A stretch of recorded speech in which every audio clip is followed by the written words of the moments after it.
Good evening, everyone, and welcome to another edition of Talking Dogs with Ante.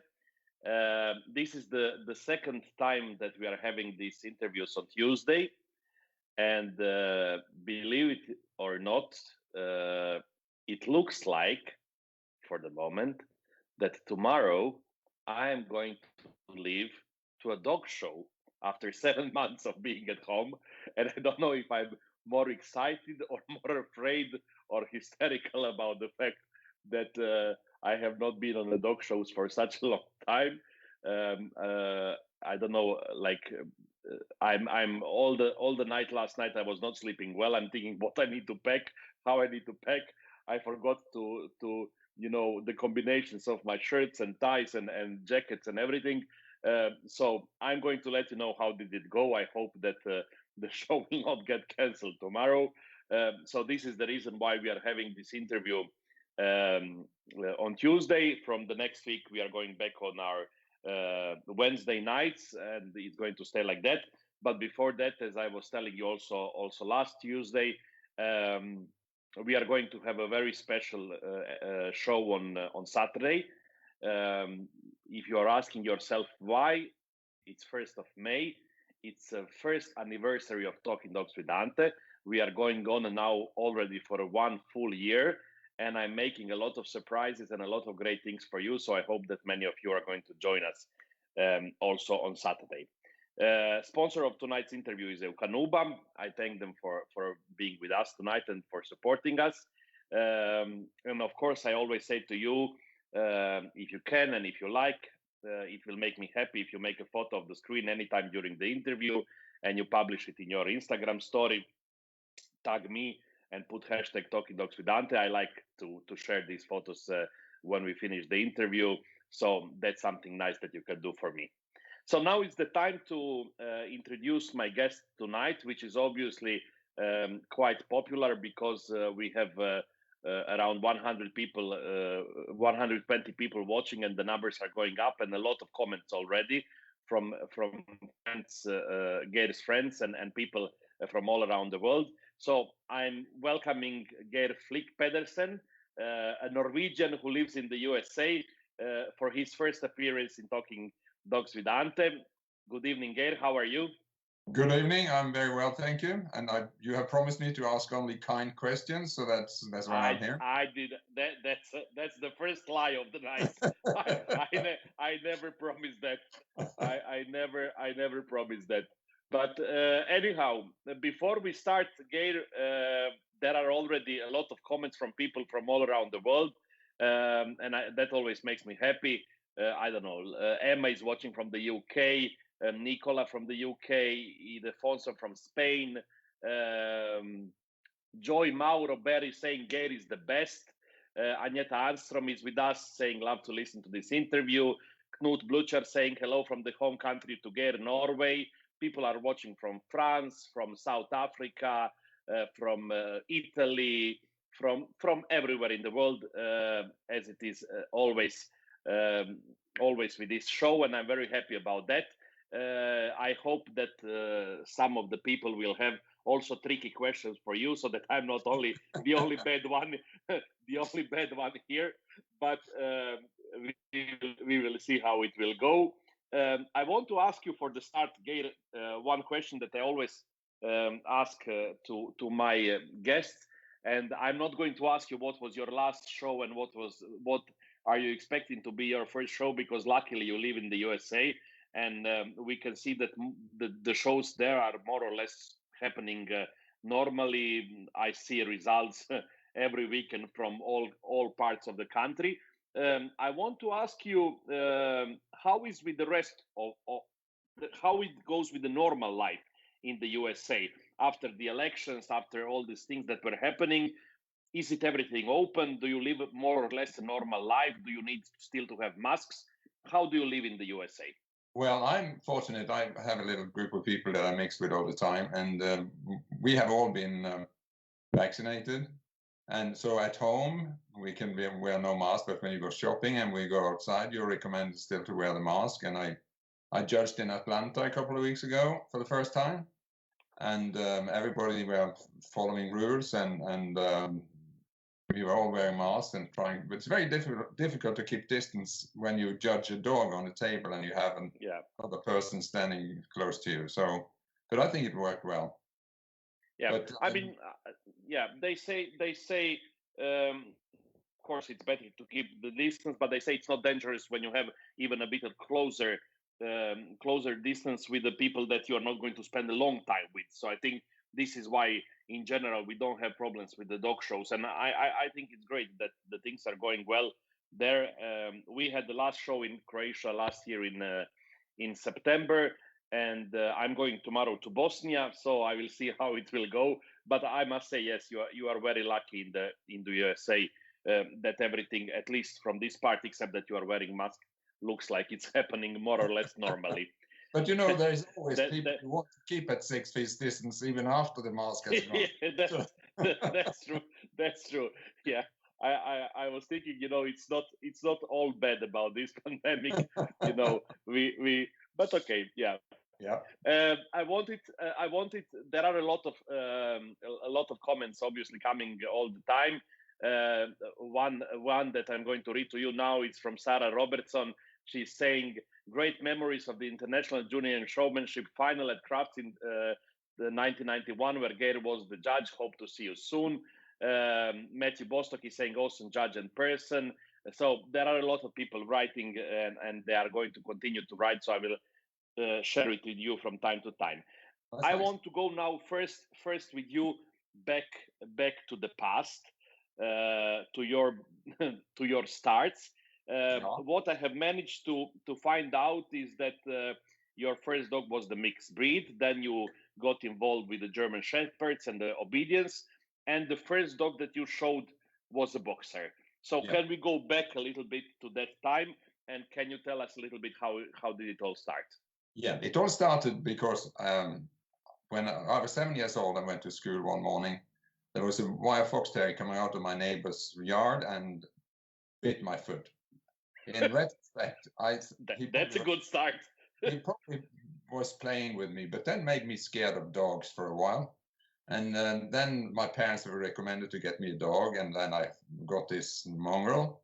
And through her, I started doing some little bit of obedience training when I was 7, 8, 9, 10 years old. And then a few years later, I met the lady who owned the German Shepherd that I was training, and also a lady who owned a boxer that I was the first dog I ever took into the ring when I was probably 12, 13 years old. And from then on, I was hooked, and I gave up Sunday school and everything else that sacrificed everything in my life for the world of dogs. Yeah, I know the story. but it's funny that you were bitten by a fox terrier and then you decided later on to become most famous for the fox terriers. That must have been a sign from destiny or something. Could easily be, but you know, my favorite. I was introduced to the first terrier breed was Airedales, because we had a neighbor who had this big black and tan thing that looked like an ugly poodle, and one day it came back totally naked, and I thought, what the hell happened to this thing? And then the lady told me that she had been stripped, and I said, stripped? And so, and then she explained me how that was done. And at the next junior meeting in the local Bergen Sällskapsförbundet Club, we were asked if we had any special interest. And I put my hand up and said, I would like to see a dog being stripped. And that was how I got in touch with Mrs. Nagelgård, who became my mentor. And she actually rescheduled all her trimming schedule. So she did it after school hours a couple of times a week, so I could sit and watch. And I sat there and watched terriers being trimmed for 2 years before she gave me a stripping knife. Yeah, I suppose that's how it was working before.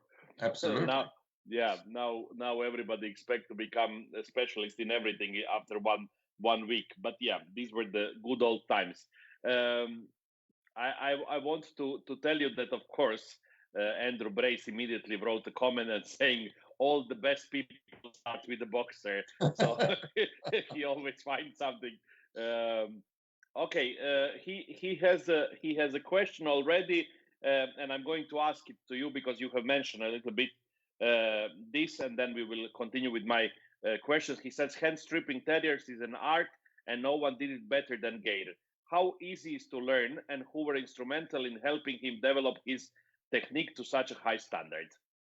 Well, it started with my mentor, Mrs. Nagelgård, and then I got some supplementary. I watched Grete Bergendahl, who is the famous Marsten Wire Fox Terriers, and she lived in Oslo and lived in Bergen, so I virtually looked at what she did at dog show and stuff like that, and visited them. They were trimming a few times, and then of course I started watching Ernie Sharp, who then I tried to learn as much as possible, but I really had no real mentor. You know, if you see what I mean when it comes to technique, I had to do it by observation.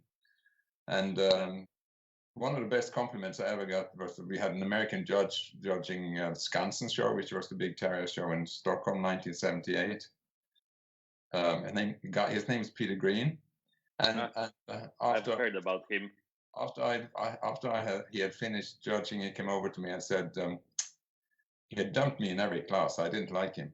And he asked me, did you ever work for Ernie Sharp? And would you like a job in America? And that was the biggest compliment I could ever get. I can imagine that. I want to ask you, Geir, when did you actually decide that you are going to start breeding dogs?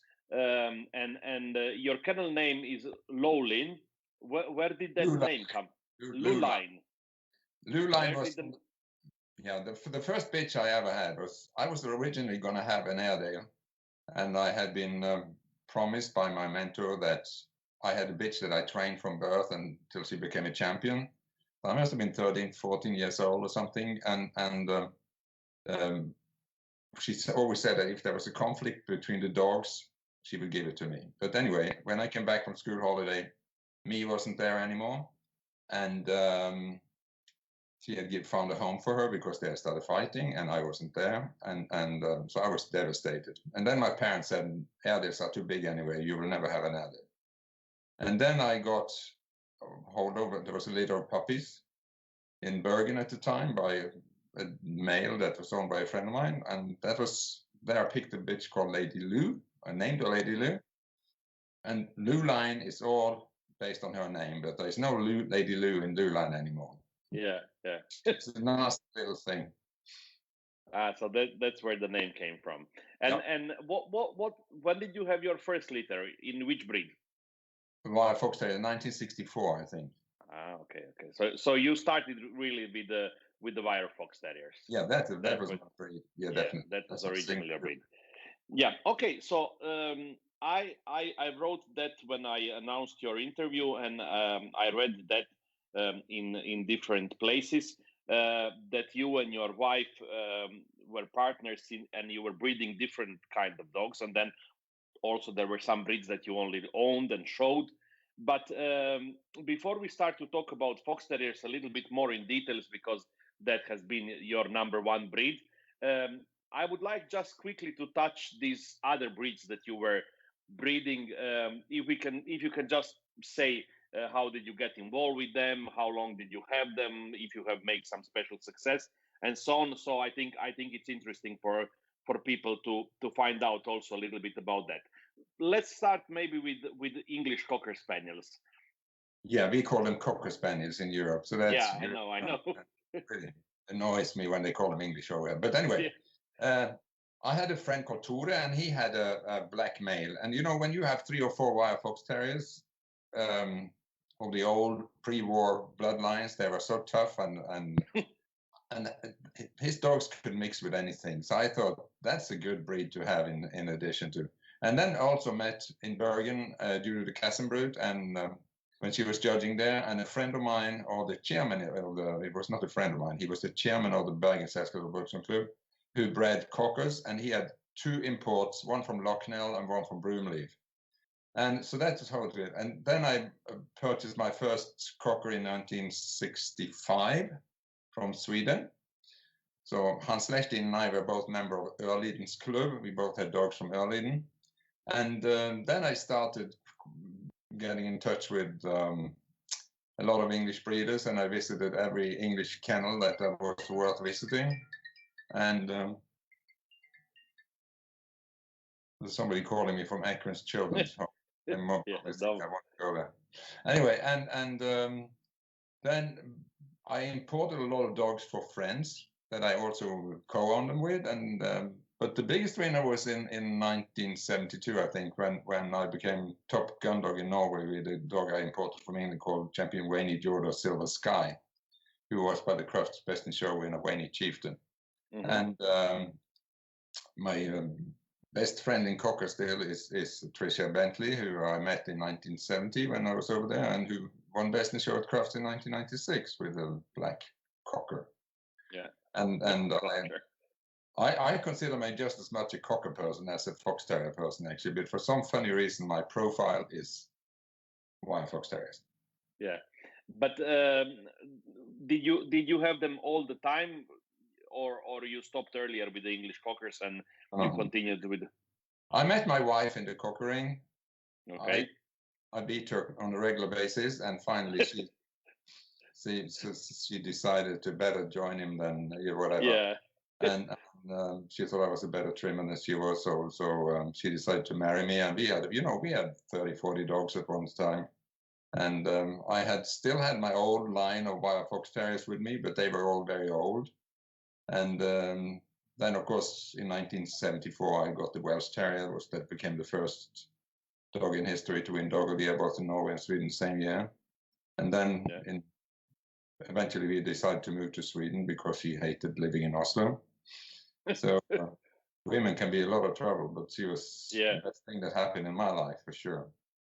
That's great. That's great always. I mean, I know that sometimes like it's difficult to have two doggy people living the life together, but in many cases, like you say now, it works really well, especially when people, are good. One is good in one thing, another one is good in another thing, and they make this like really special couple that becomes famous in everything. And obviously that has happened also in your case. So you have managed. You have at what point did you stop with English Cockers?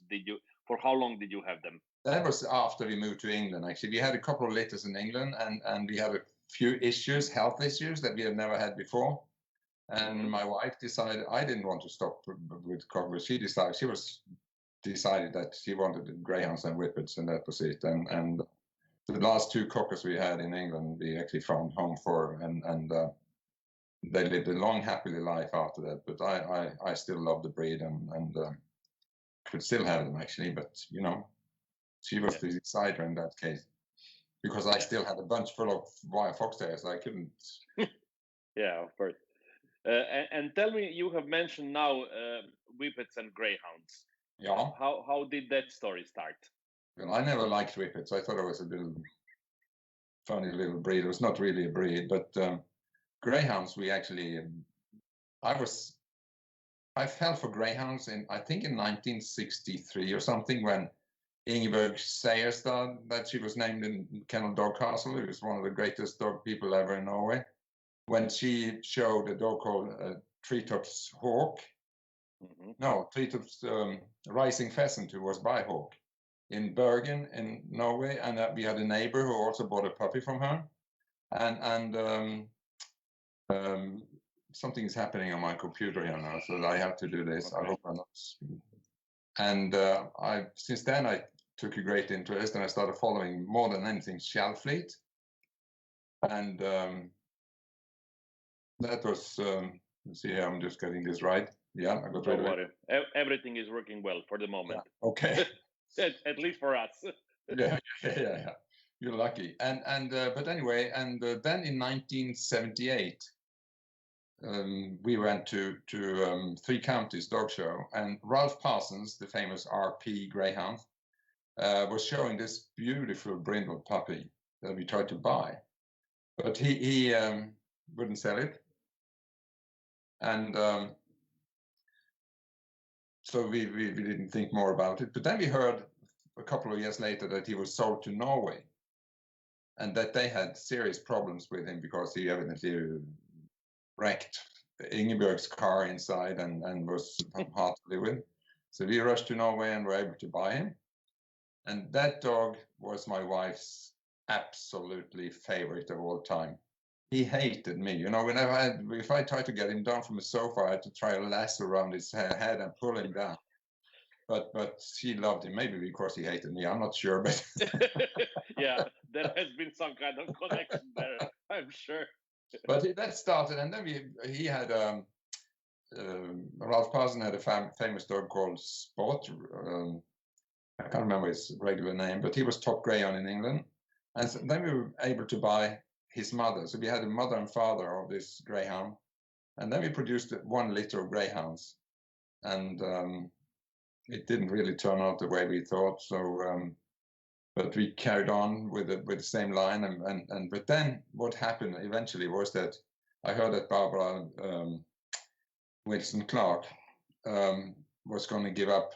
The Shellfleet lady was going to give up greyhounds, and I had seen this blue puppy that she had, so I immediately was on her phone and called her, and we went there and we purchased the Shellfleet Sea Dancer, which produced some fantastic stuff for us. Yeah, and what about Whippets? Obviously, you didn't like them. No, I understood that part. No, funny little dogs, but finally my wife decided that she loved Whippets and had been in touch with Mr. Bengtsson for a long time. And we decided to buy 1 puppy from him, but he also shipped another one as company. So we had 2 puppies. And in the meantime, I had met a little Whippet puppy at Shellfleet called Philippa. And I totally fell in love with her. And she was my shadow for 16 years, I think. So she had 1 litter of puppies and had 1 puppy with a water skull or whatever you call it. You know. So we never bred her again. She was never shown. She had wonderful light eyes that you could see straight into her brain. But that was a fantastic brain, I can tell you that. Yeah. Well, they are quite special dogs, that's for sure. Oh, I love the breed today. Absolutely, they are fantastic. Yeah. And then there was a little bit of other terriers that you were breeding, Airedales, Norfolks, and Welsh. This is what I found. Yeah, I bred Welsh Terrier with my previous partner, was a Toft. She was a very active horsewoman who had trotting horses, and she also we together brought the first Wheaton Terrier into Norway. That was a Norwegian champion, and then, of course, Norfolk Terriers was something my wife had when we got married, and we produced this fantastic dog that was actually born in Norway called Hubbestad Wee Johan, who won the Skansen show under Riksutstudien. And but then it was the last litter we had, I think, and then we didn't have one until some 7-8 years ago, where we got another one. Well, we gave one to my son, and we have her now. Yeah, so that's great. But she's lovely, and she has a daughter that's also a champion. So okay. So what do you have at home now? Norfolks? I have 2 Norfolks, yes. Okay. And Asha and her daughter Molly, they are keeping me on my toes all the time. That's great. Yeah, that's what the terriers are for. And what about Airedales? This is something that you wanted to have as a child, but never happened at that time. I tried for a while to buy a dog from Molly Harmsworth called Bengal Tarquin that everybody thought was a waste of time because it was nothing. And when he was a puppy, and she couldn't make him up for some reason. I wonder if he ever got his 3rd CC, but he was shown at the same time as Jokel Gallipens that you see in the picture there with my wire fox terrier. So he never got his final ticket. Molly Harmsworth came to me one day and she said, "Okay, finally I've decided to sell this dog to you." And she said, "What do you want for him?" And she said, "Around £5,000. And I said, "You must be bloody joking." Well, she reduced the price to $1,500, but for some funny reason, the decision was delayed, and so he fortunately stayed in England, and he is the sire of Bengal Turret Comet. That was the sire of this fantastic litter that Riksutstudien bred in America. So all that was a good thing for Airedale history that he was not sold to Sweden at that time. Yeah. Wonderful. Andrew Brace is writing, please ask Geir about the story behind the very special Lakeland Terrier many of us remember vividly. Well, the story was that when we visited Peter Green and in England, he was showing this Lakeland Terrier, a red bitch called Brass Burton of Sherwood. That was owned by Mrs. What's her name again?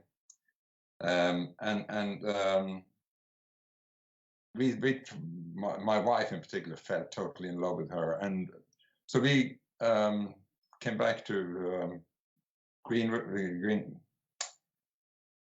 to America the next year, and Mrs. Howard had decided that we were going to get her, so she gave it to us. She went to Sweden in quarantine. She won the Skansen show in Sweden at 7 years old. Then came with us to America and won the Terrier Group at Darlington at 8 years old, and had a lot of fans. Actually, it was a fantastic little thing. But she had a place at the breakfast table for the rest of her life, and she was one of these once in a lifetime dogs that you. And you never had a litter from her. Oh, she was too old really when she came. Well, we could have had, but you know, the problem is when you have, just like when I tried with smooths for a while, that you couldn't do them justice, because whenever you were showing, particularly when we were showing Cockers and Fox Terriers on the same day, and you then had a smooth and then a Norfolk, it was impossible to really concentrate on what you were supposed to do. So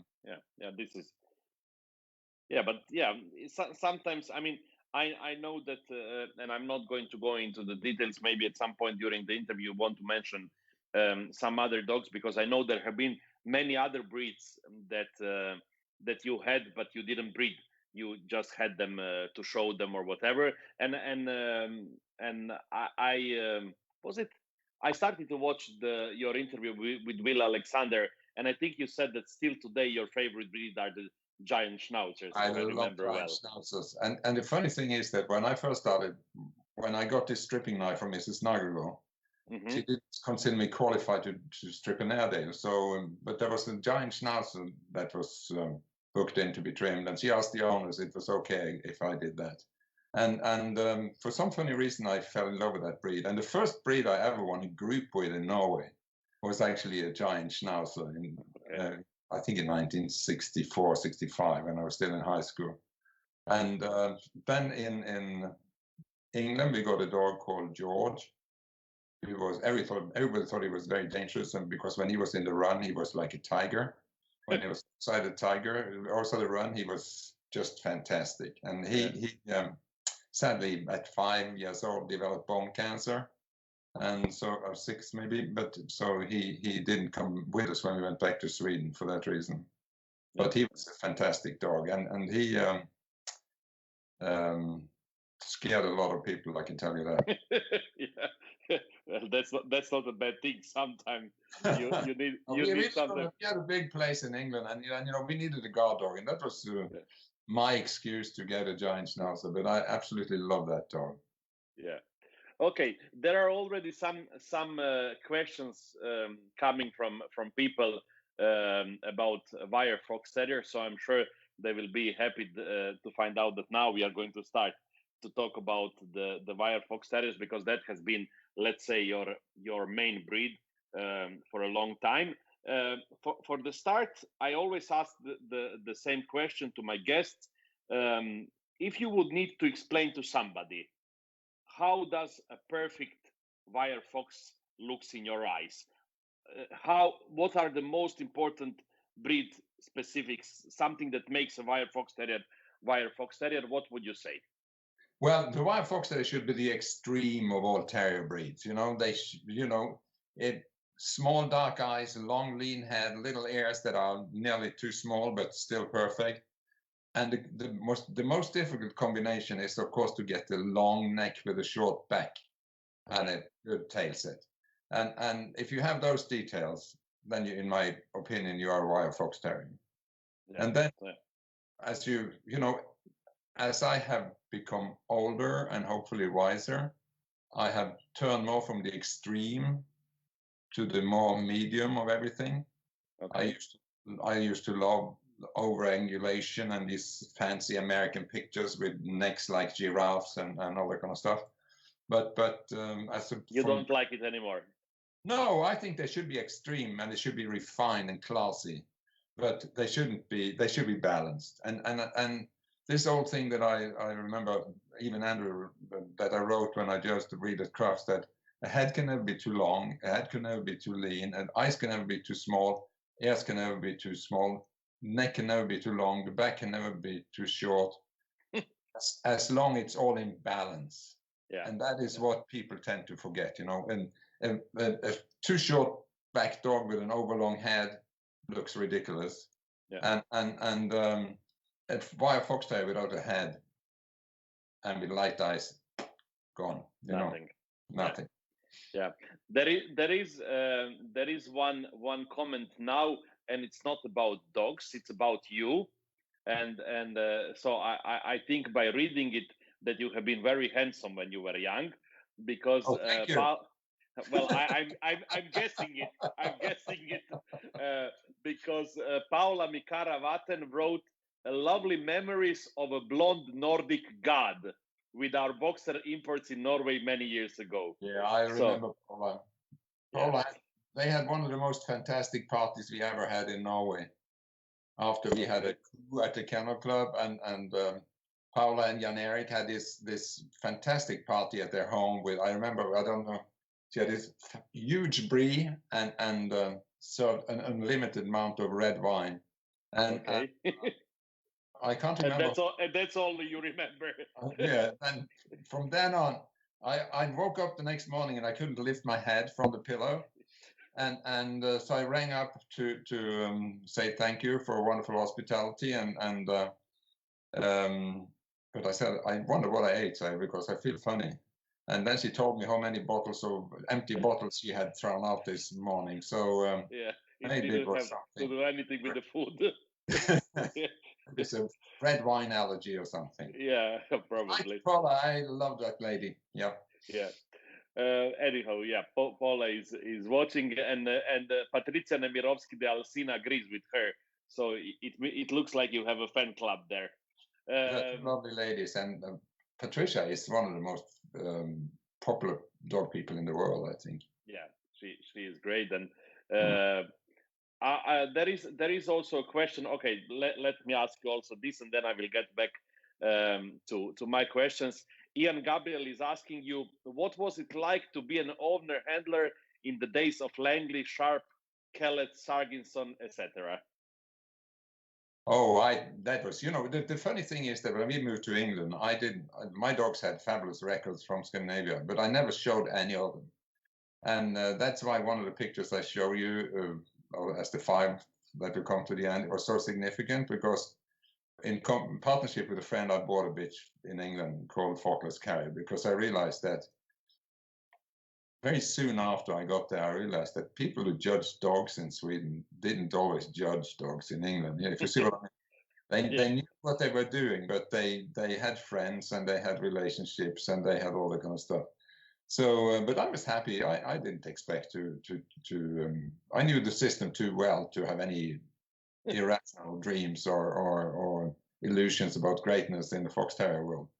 So and at that time you were a good loser or a bad loser? I've always been a good loser. Always. Yes, I have. I've tried to control myself. Okay, so there was not a little bit of terrier temperament inside of you. Of course, but at times, no, but it's, one thing that I have always said and still say is that, okay, the professionals, when you had some wheeling and dealing going on, was annoying. But if anybody, and that applies to Scandinavia or America or whatever I show dogs, if anybody beats me because they deserve it, or even if I don't agree, I don't want to take away their pleasure of winning. Yeah.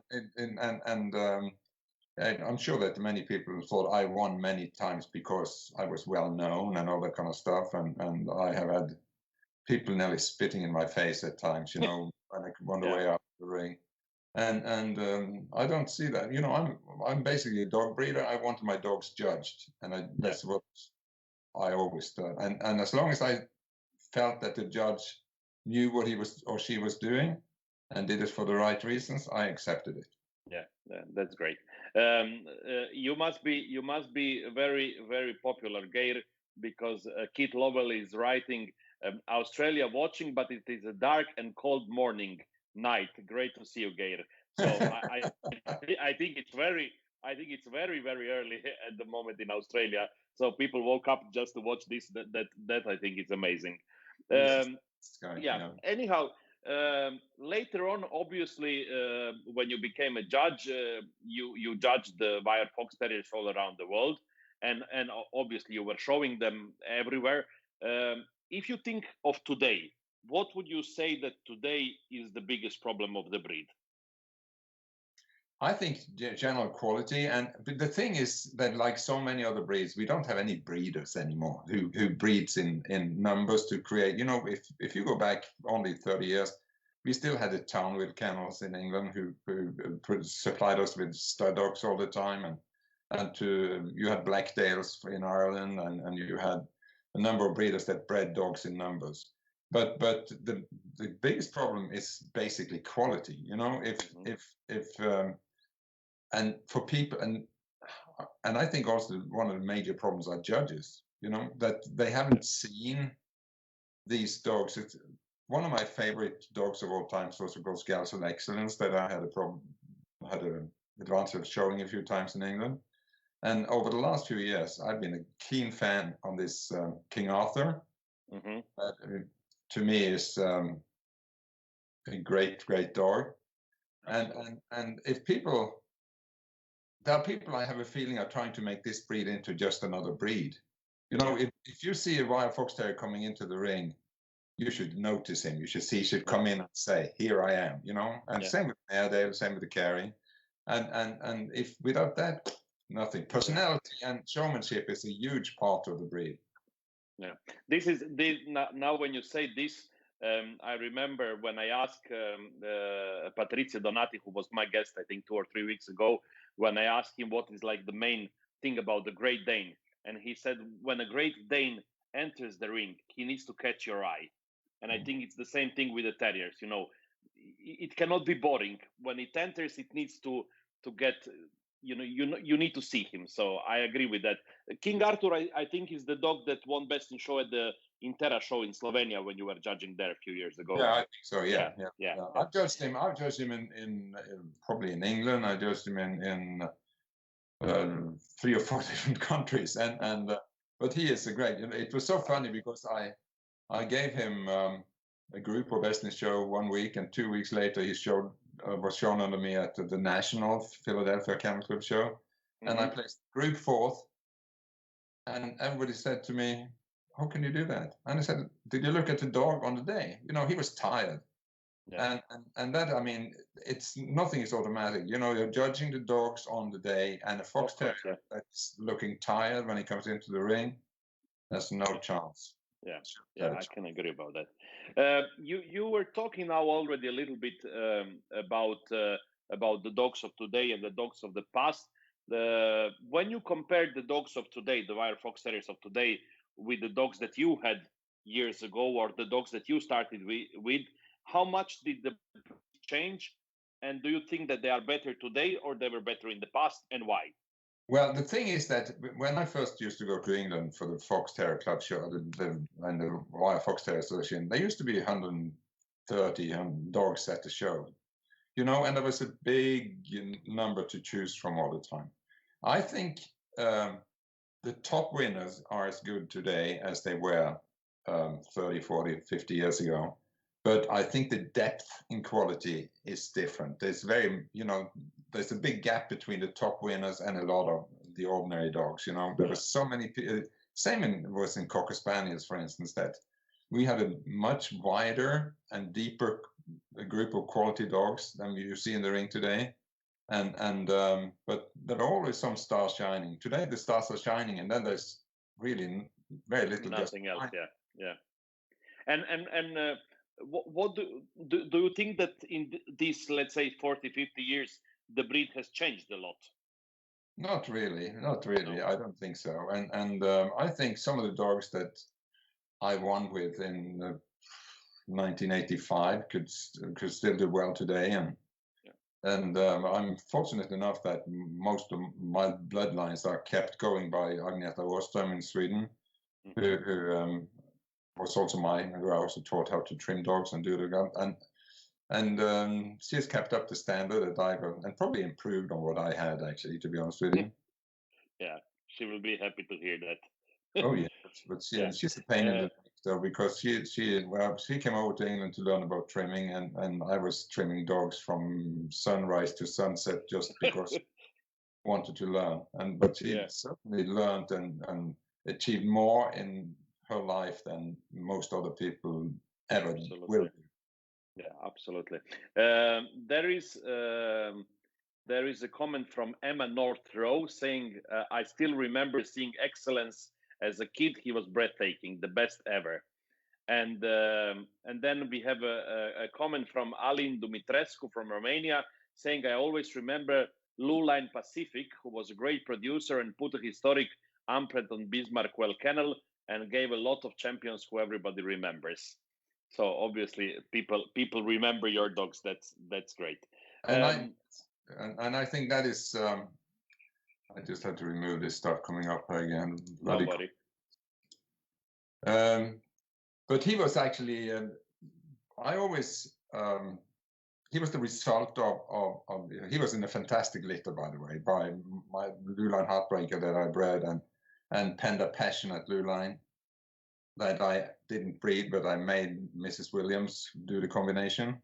And that whole litter has had a great impact on fox terriers in general. And his little brother was Luline Peterman that I sold to Cathy Regis in California, and was the first wire fox terrier that Gabriel Rangel ever won with big weight. Yeah. I want to ask you a little bit, because everybody says you were a master of grooming. How important is the grooming for the wire fox terriers, and how important? I mean, how important are the markings? I know in many breeds, markings can make a lot of difference. Is that the same in the wire fox terriers? Yes, but I always said if you can't look through the markings, you shouldn't judge the breed. But I also have this thing, you know, very often you have two sides on a dog, and sometimes an exhibitor wants to show you the left side because the dog looked better on the left side than the right side. Then you have some judges coming in and want all dogs pointing in the same direction. And it's my opinion that if you as an exhibitor should be allowed to show your dog the way you think is best for the dog and for yourself. So whether you want to turn it from left to right or right to left, whatever angle the dog looks best from is what you should be allowed to show it from.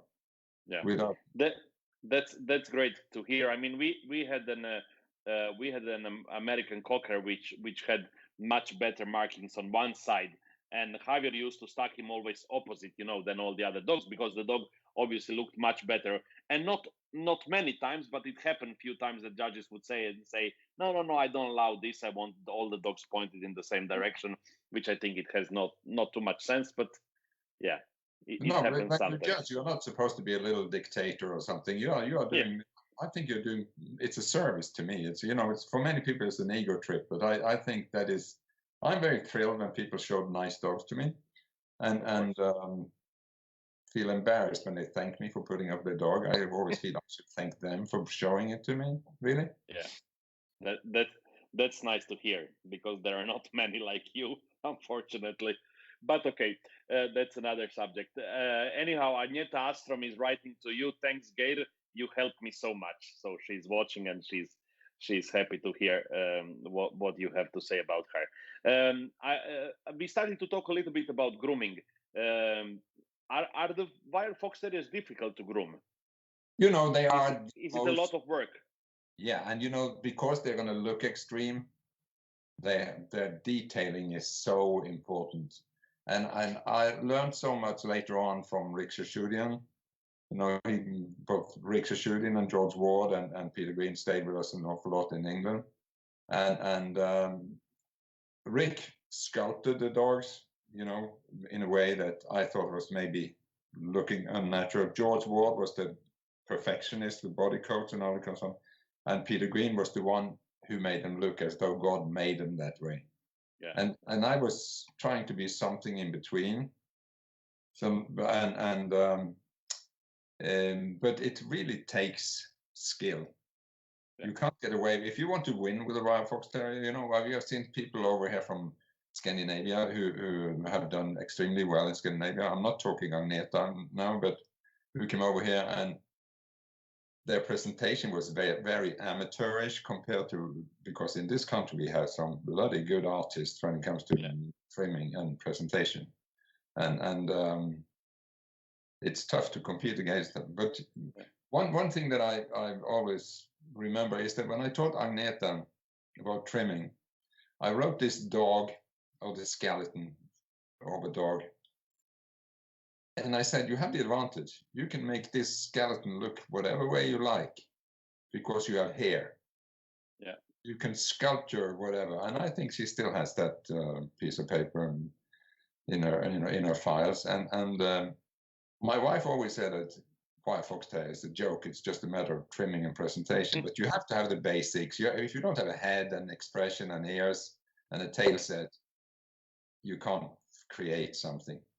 Yeah, well, I mean that's very true what you say, and because we have miniature schnauzers at home, and Javier does all the grooming and everything, and it is the things that some people obviously think you take the trimming knife and you do all the dogs in the same way, but that's if you know dogs and if you know their faults and their virtues, you can really do whatever you want from a dog, to make the best possible dog out of him, or to make him look like shit with trimming and grooming in general. So it is true that, it's not enough only hard work, but also a brain, to know you have what you eye, and that's why I think that people who have worked with dogs, the same with poodles, and you have other dogs that require extreme competence when it comes to presentation.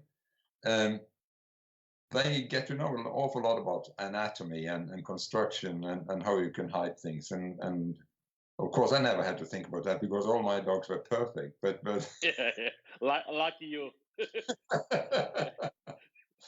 But I always said that Ernie Sharp, for instance, you could give him a donkey and he could make it into a Wild Fox Terrier.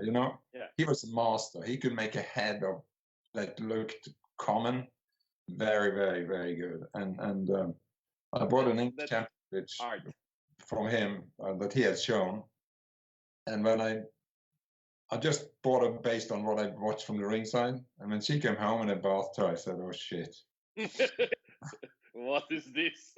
Exactly. Well, yeah, it happens. Yes. I thought I knew a lot. Yeah. Mm-hmm. Yeah. Well, I wanted to ask you if you think about the standard of the breed of the Wire Fox Terriers. Is there something that bothers you in that standard? Do you think that something should be changed or better described, or it works well for you?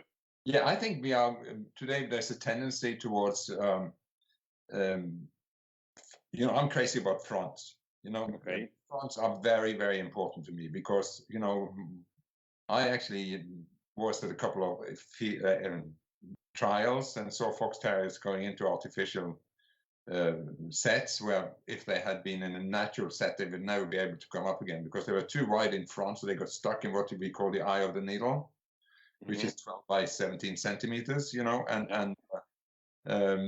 so from that point of view, it's very important to remember what the breed was created for. And also one thing that I don't know if people pay enough attention to is actually, if you look at a Wild Fox Terrier from above, or a Welsh Terrier or a Lakeland Terrier, the width, the widest point should be across the loin and the narrowest point across the shoulders. And today, when you put your hands on one hand on the shoulders and one hand on the back end, it's very often the other way around. They're very narrow loins and wide across the shoulders. And that is a fault that gets worse with age. Yeah. So as wire fox terriers, when they were growing up, we were very forgiving with loose fronts or narrow fronts, because that normally, when the chest developed and improved. But if a puppy had a wide front from birth, out. Yeah. And I want to ask you another thing, because that's something that people, I think, don't understand very well, and that's the movement of the wire fox or the fox terrier in general. They have quite a specific movement, which is I don't know. Is there a way to describe how it's very? I always say that the temperament, the movement should be reflected. The temperament should be reflected in the movement. Mm-hmm. And we have seen some big winning dogs in England now that moves like English cockers, and it is totally wrong. They should have. It's not staccato, but it's kind of there's a rhythm, and and a certain amount of extent. It's very hard to explain. You have to see it, but with a moderate angulation and not over, it's very hard to get a very wide side gate. But they should. You could see this is a terrier. I don't move like an English cocker or an American cocker or something else. I am a terrier, and it should. It should show a way they act in any respect. Yes. Yeah. There is a question from Michael Douglas, which you can answer or you don't need to answer, however you want. He says, "Who is, in your opinion, the best wire breeder in the history? In your opinion?" Well, it's hard to say really, because there's so many things. There are a lot of people who have spread a lot of good wires, and I think Cyril Withams, the Toneville guy, was my hero, and of course Harry O'Donoghue and Blacktail has spread a lot of good ones. Yeah. But I think the one that made most impact on the breed was all the Tonevilles that were bred over the years. Mm-hmm. And when he died and they stopped. The Toneville line stopped. It's been very hard to find a lot of dogs that matched up or has been significant for the future breeding. And of course, in England, you have my friend Travella, Bill Brown Cole, who's doing awfully well, and he's breeding some nice dogs. Not all my type. Of course. Yeah. Michael had also a question before. Which I didn't ask you because I was waiting that we start to talk about fox terriers. He was asking you which wire fox terrier was the most influential in your line and why. That is very hard to say, because I think I will come back to this later probably, but I realized very early that there was so much going on behind the scenes in wire fox terriers, the fixing of ears, fixing of tails. So and pedigrees didn't work, and I went to a handler in Staffordshire one year, and I had something like 15 pounds to spend on a dog, and he put up one dog after the other on the table in front of me, and I didn't like him. Then he put up as a 6 months old that looked really smashing. And I turned to, it was Les Atkinson actually. He was a great friend of mine from very early on. And I said, "Can I really afford this dog?" And he said, "You can have him. Yeah, you can have him." And so, "What's his pedigree?" "Oh, whatever you want it to be." And, well, that's nice. I think he had exchanged the dog with some Westies from Ireland or something. And then I came to Joe Cartledge a little later, and I wanted a dog that I could, because I was going to line breed to this particular dog. And Joe said to me, "Forget about that dog." He said, that dog was a famous champion, served up to 14 bitches on the weekend, which meant that he had a lot of stand-ins. Yeah. And then I realized that the only way for me to think forward is to create my own stuff from what I knew. So that was why I tried to create my own stud dogs and keep the bitch line going, keeping them separate so I could eventually bring them together. Yeah. And that was where my success lies, I think, in so many ways. Okay. And that's why you have to, and I can almost stress that the 5 last generations of that I bred, I never glued an ear. And tails were to 80 or 90% totally acceptable. That's amazing. I have some questions also about that, but later on. I wanted to ask you um, uh, before we finish the story of the fox terriers and continue with other questions. I read somewhere that in 1990 you had 5 different dogs who won best in shows on the same day. Yeah, that was the day of Is my that possible? Yes, I mean, there was one from a Finnish dog that was shown in Austria. There was one in Norway. There were 2 in America. I think, there was one in Germany and one in Denmark. And all I remember is that when I came back home after that ad, and I went reserve best in show at Windsor, and was also won the puppy stakes at Windsor that day. Mm-hmm. All happened on the 1st of July, and so that was a very special day in my life. And That's amazing. I've never heard anything similar to that. That's really a record, definitely. I wanted to ask you, while you were breeding the wild fox terriers, did you have some special health issues, or they were quite healthy and there were no problems? I didn't have any, as far as I knew. I didn't have any problems. We had a couple of dogs that had what we thought of a birth defect, Okay. and who had some. Yeah, I think there are a couple of puppies after we moved to England that had some kind of weird deformed hind legs or something. And but today they have actually found out that exists in wild fox terrier, and you can actually test for it. But we didn't have anything that we worried about, because we didn't know it existed until these. I think there were 2 puppies we had in one litter that was affected by this, and we used a new dog that we had just brought in, and he was sold for some funny reason. Yeah, I can imagine. Yeah. Anyhow, there is another nice comment for you from Penny Sense. She's saying, "A real gentleman. It was a pleasure to steward for you, Geir, at the UK Fox Terrier Expo in 2017. It was a very useful education for me."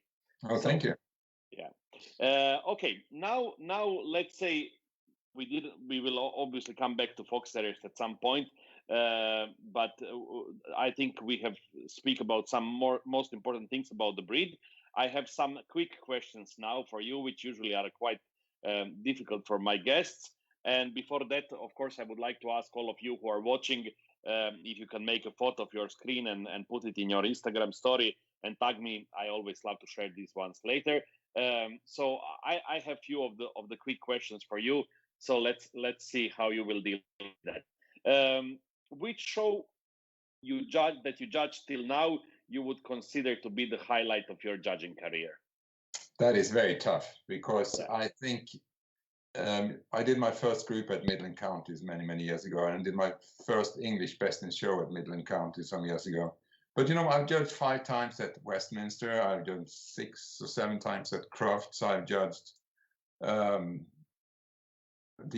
group at the AKC show. I judged Best in Show at the National, the Philadelphia show, which was televised a couple of years ago. Mm-hmm. And I've been lucky. I've been having a lot of wonderful experiences. And it's when you, for instance, judging a terrier group in this country is a great thrill, because the quality is so high. Yeah. And it's so easy to judge dogs in a country where you have so many professional handlers. I always say that when you judge dogs in many European countries, you have to find the dogs. But when you judge them in America, you serve them on a plate, and that's true. You have to find the negatives instead of trying to find the positives. So, but I don't know.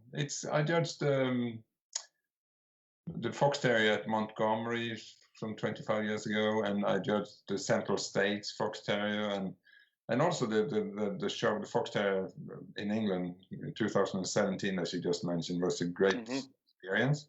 And also the Norfolk Terrier, Midland Counties Norfolk Terrier show 2 years ago, I think, was great show. So it's very hard to put to choose one. Okay, I let you go with that.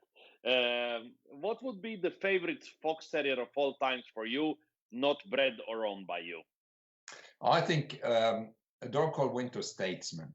That he was never a big winner, but I think he was by Emperor, and I think he sired Tone will tell you, who was a big and influential sire. But that dog, he was not the greatest show dog, which kind of goes against what I said earlier on. But that dog, when you saw him with Ernie Sharp in the kennel, outside the house, it was something very fantastic about him. But currently, it's, I think, Paddy or Galsel Excellence is a great dog, and as I say, King Arthur is a great favorite, and there are a number of dogs I could mention. Even okay, that answers also a question from Diora Serra, who was asking who are the top wires of all time in your opinion. So that is the answer now. Tell me, I know that's always difficult for people, but what would you say is the best dog you ever bred? I hope I haven't bred it yet. And you know, to be honest with you, my personal favorite was a bitch called Lulan High Tide, who was the second puppy to win Dog of the Year. She was extreme in so many ways, and she had a fabulous head and expression, and construction-wise was wonderful.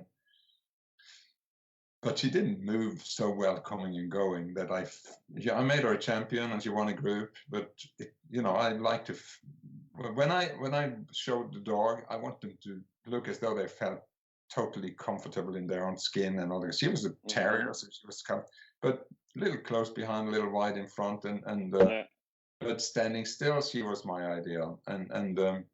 But I don't know which dog was the best. I always found so much wrong with all of them, And I think that's a problem. That was my secret as a breeder. I was never kennel blind, If I saw the dogs for what they were worth, I think, and both in Greyhound and Whippets, I think I discarded a lot of dogs that could have done extremely well, but had little things that I got caught up in that didn't make me too enthusiastic about them. Okay. What would be the favorite win with your own dogs? Something that you won with your dogs and you will never forget. That's again very, very tough. I told you I have only tough questions. No, but I think that there are some judges that that means more to you than anything else, but I still think my first Dog of the Year with the Blacktail dog, Blacktail Starbright, all his wins. It was the second one actually, but for some funny reason, that dog meant so much to me, and so it's virtually. It will be that one. Yeah, because. Okay. Yeah, that can be a good answer for me. No, but I must also mention that when we first came to England, and people thought that we were believing that when I won the Pup of the Year with Lulan Heartstrain, who was the first litter we bred after we came to England, that was such a significant win for me, because I was a poor little immigrant who came over here with these dogs, and I actually did win something. So when I won it again under Terry Thorne, that was equally fantastic. Absolutely, yeah. Then I was stupid enough to put up Michael Gadsby when I judged a few years later, and he of course broke all my records. So that's I'll forgive him for that. Yeah, that was a mistake. Anyhow, there is also another nice comment from Filippo Tasselli, saying a breeder and a judge that we've always admired. So another nice comment for you. And there are two questions more, but I'm going to ask you a little bit later that. I want to ask you, is there a breed that you never had and you would like to have one day? Yes, I've already had one, but I love the Great Danes as well, and I only had one, but I love that breed, and that's one of my favorite dogs of all time. Was an export to Denmark from America called Champion Honey Hollow Jacqueline, Mm-hmm. He was played by the famous Lina Basquet. Excuse me. And I always wonder if I'd seen her today, if I would have been as impressed as I was in 1966. But this is one of those things you wonder, what if, you know, you have this, and the funny thing, Geir, is that when we started the interview, you said you are bad with names, like, and I said I'm the same, but like you have mentioned already so many names, and you are so good with names that I don't remember even the names of the dogs that I have now at home, and you remember these dogs from 30, 40 years ago. So you are not bad with names. Yes, but what's happened is that you asked me what happened yesterday. I can remember what happened 30, 40 years ago. Okay. But I don't know the names of the dogs I've put up like Andrew does, and I think because he writes a lot about it, he has a much better memory. But then he's much younger, of course. Yeah. Okay. Tell me one dog person who is not alive anymore and you terribly miss.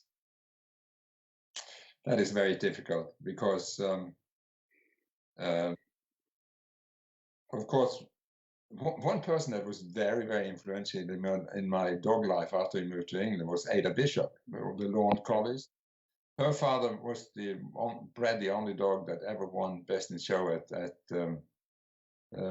Westminster in 1929, and we kept in touch. She was introduced to me by Harold Mo in Norway, who was married to Annika. Mm-hmm. And he sent his regards a few minutes ago. Okay. Yeah, he's also watching. And after we moved to England, we kept in touch all the time. And she learned me so much, taught me so much about basic,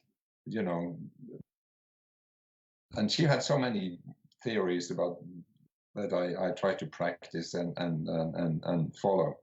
So she gave me the biggest shock in my life, I think. When Harold and I were there, we were discussing. She had just been judging collies in Norway, and she said the collies in England were better in the 30s than they were in Norway right now.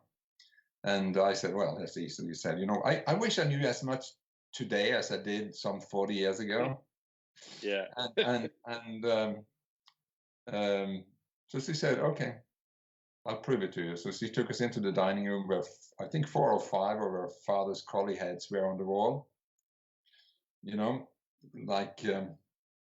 And first I was a little shocked, but then we went through them, and it was a fantastic experience. And I still keep in touch with her son Ken from time to time, and I have urged him to make sure these things are not thrown away because they are so significant and they were fantastic.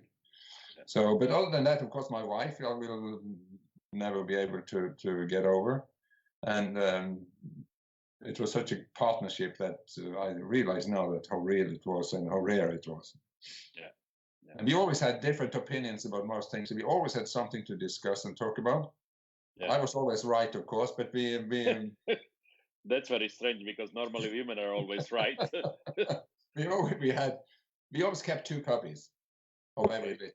My selection and her selection, and modesty prevents me from telling who was right. Okay. But she was an equestrian basically from the beginning, and she was crazy about movement. So she would, for instance, in greyhounds, see a lot of unacceptable movement in certain bloodlines in England that she would not go near and stuff like that. So, but there's a bunch of people. I miss Joe Braddon. I miss, I could give you a whole list of people. Many people. Yeah. Anyhow, I'm very happy when people write nice comments, and I like to read them. Olga Klimova is saying, "What a smart interview! Absolutely a must to watch. One of the for the terrier people, very inspiring." And then Diego Garcia is also watching and saying, "Deep admiration for Mr. Geir, great dogman and a true gentleman." So a lot of famous dog people are watching, and I'm always happy about that. Tell me, Geir. I know you will say immediately that's another of difficult questions, but one breeder from the States and one breeder, let's say from other countries, who always impress you with the quality of his dogs. If you would need, are you taking fox terriers or are you taking? No, any breed. Any breed. I think what stands out to me is, of course, Poach Cove, Newfoundland, yeah. And of course, in Europe you have a number of very, very clever breeders. Like you have the Hagströms with the Irish Terriers. You have the Italian lady Ludovica with the Irish Wolfhounds. Yeah, Salomon. Salomon, yes, and yes. Gordon setters and setters, yes. There are, I'm one of these omnivorous people. I'm interested in everything. That's what I have in common with Mr. Brace. That we are not only in one group. It's any dog that's on 4 legs and has a pedigree is interesting. Yeah, wonderful. Anyhow, Annika is writing. Annika Ultimate Mo is saying, I'm also here as well. So not only Harald is watching, also Annika is watching. Yeah, what would Harald be without her? That's the question. Yeah. Yeah. I will go back just quickly to one question from our viewers, and then we'll come back to this because I think it will be easy to answer for you. It's from Sue Jolly. She's saying a good early start to a long day listening to you about terriers, driving 4 hours to Sydney to assess my new Airedale pups with the terrier friend Judge. What Airedale terrier would you consider most memorable to Judge? Thank you for your insights. Oh, to be honest with you, the one that Ernesto showed a couple of years ago called Luke, what's his name? People will know. People will know. I'm sure in about 2 minutes, Andrew Brace will put the full name of the dog in the comments, so you don't need to worry. There are so many. You have so many a couple of very clever breeder Airedales in this country, and Valeria, whatever her surname is the Jovel has produced some very, very exciting stuff, and these days we have some other kennels who are doing well. So I think the Airedales are in pretty good hands for the time being. Yeah. Keith Lovell is writing Cool Hand Luke. Right. Yes. Yeah. I love that. You see. Yeah. Okay. So we have people who are watching and who know all the answers if we forget them. Tell me, Geir, like this. If you could choose one, you are not allowed to judge all the breeds in the States, I suppose. No, I don't want to. No. Okay, and you don't want to. But let's say if you would want to, if you could choose one mentor from Scandinavia and one from the States to mentor you for the rest of the breeds that you don't have at the moment, which 2 judges you would choose? One from the States and one from Scandinavia. That's another tough one. We have very few all-rounders, and are you talking all-rounders now? Doesn't matter. It doesn't need to be. Somebody that you really appreciate and admire in the world of dogs. Yes, the thing is that a lot of the top breeders, I have some favorite judges. I have John Reed Newson in Canada, and I have Ginny Lang in Newton, and Betty Ann Stenmark here, and Ed Bivin, and you have a whole list of people. I think my mentor that I really would love to consult was Hans Letting, and I consulted him so many times. We were very close friends for so many years, and I remember when I first came to England, I was invited to judge Finnish Spitz, and they thought that being from Norway or Scandinavia, you knew everything about Finnish Spitz. Yeah. And I had seen one, and so I had to call him up and see what do I look for and what's important. Anyway, and I had a bumper entry at the open show in Berkshire of 93 Finnish Spitzes. And that's when you stand in there and say, why do I do this? God, please help me. But there are a number of people that it's very hard to say. I would like Jimmy Moses to tell me about German Shepherds. Mm-hmm. I've been fortunate enough to have Dennis McCoy and Randy Garrett as close friends in Raleigh when it comes to poodles. And Okay. and I think it's important to have a wider spectrum. I mean, Lotte said in her interview that she recommended to have one mentor and stay with that. I think it's important to have several people so you can make up your own opinion, because Absolutely. it's so easily to be programmed into something that you and very often some people who judge their own breed are judging according to what their own dogs look like or what they want. Yeah, of course, like. yeah. And it's very, very, very difficult. So Yeah. Okay. Let's see now what kind of company you like. If you were invited to go to judge somewhere very far, I don't know, let's say to New Zealand or wherever, and they would say to you, okay, you need to stay here for 15 days and judge 10 days, and you can choose 5 judges, 5 colleagues to bring with you. Which 5 would you bring with you? oh, they're all dead. Oh my God.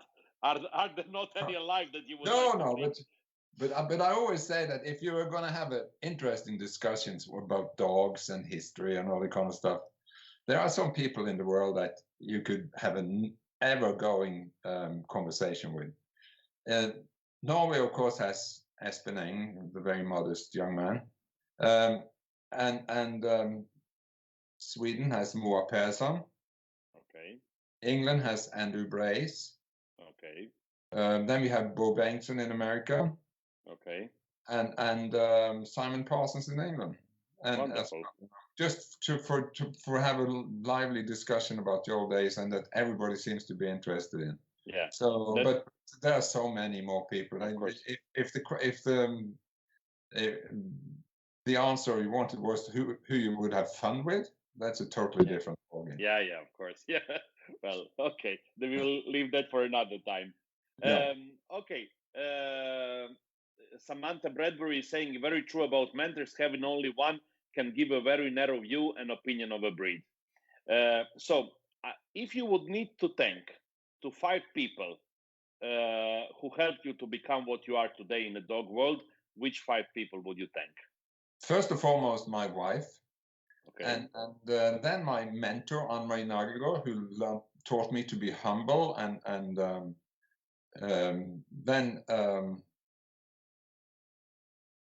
we see, Joe Braddon was very instrumental in and taught me. Ernie Sharp,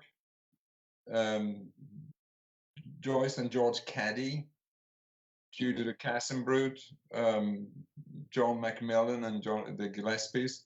There's such a number of people that has meant an awful lot to me in the world. And Margaret Everton, of the Impton Great Danes, who was probably my greatest supporter, and also Catherine Sutton, who gave me a lot of opportunities when I started judging in England. So, and Leslie Page, not the least. He was, the last time I met Leslie was when I judged Best in Show of Midland Counties. And we sat talking in the evening for 2 or 3 hours after everybody else had gone to bed. And when we finally went to bed, he came to me and said, "This has been so enjoyable because we have talked about all these people nobody else even did exist." Make me feel very, very old. Yeah. But he was one of these fantastic people that, he had a couple of champions in the early days, but he was an advisor to a lot of breeders and did a lot behind the scenes and in the club. He was president of Midland Counties and did a huge had a huge impact on so many breeders and what they produced. Tell me, I don't need the name. You can tell me just the breed and the show. One dog that you judged of any breed that you will never forget. Oh, there are several, but I think the last one was a giant schnauzer called Tynan comes dancing with something. I have him here somewhere. Okay.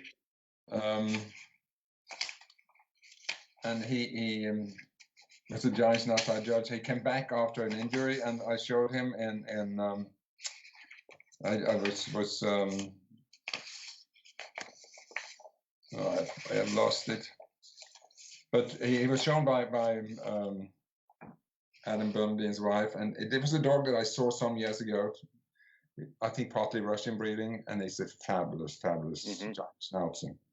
And apart from that, there are the King, for instance. It's a dog I forget. And you know, you wish your brain worked better when you ask these questions. Yeah. Doesn't matter. But one is enough. You know, when usually people after the interview, you know, they start to think and they say, "Oh, I should have said this. I should say this." Yes, I wish we could redo it tomorrow. Yeah. Don't worry. Don't worry. Usually, what it comes first to your mind is the one that has the biggest impact. And then the last quick question for you: if you would like to start to breed wire fox terriers again today, to which kennel would you go to buy a puppy? That's another very hard question, because I think Bill McFadden, no doubt about it. He is one of the greatest ambassadors for this breed and is doing a lot of breeding. And we always had a lot of similar opinions about wild fox terriers, and which he gave me a bitch a couple of years ago that had my Lula pickled pepper 25 times in her pedigree, I think. And sadly, when my wife became ill, I had to return her. But then we bred this litter that Agneta has been showing. This I can't even remember his name right now, but he's doing extremely well. But he's doing a great job. He and his partner in wild fox, Paul Goyri, I never can pronounce that name right. Yeah. Are doing a great